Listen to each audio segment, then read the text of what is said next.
ফলটির নাম হলো রামবুটান। বৈজ্ঞানিক নাম হলো নেভেলিয়াম লেফাচিয়াম।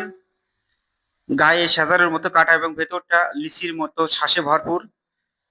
স্বাদে মিষ্টি এই ফলটি খুবই রসালো এবং খাইতে খুব সুস্বাদু। এই ফলটি চীন, মালয়েশিয়া, ইন্দোনেশিয়া, শ্রীলঙ্কাতে ব্যাপক হারে বাণিজ্যিকভাবে চাষ করা হয়।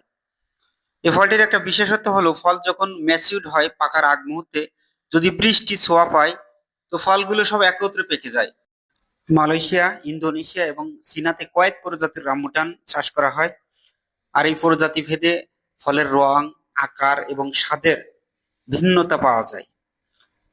বর্তমানে বাংলাদেশে বাণিজ্যিকভাবে চাষ না হলেও অনেক নার্সারির মালিকেরা রামবুটানের চারা উৎপাদন করে সেটা বাজারজাতকরণ করছে এবং অনেকেই এই চারা রোপণ করছে এবং ফলও পাওয়া গেছে।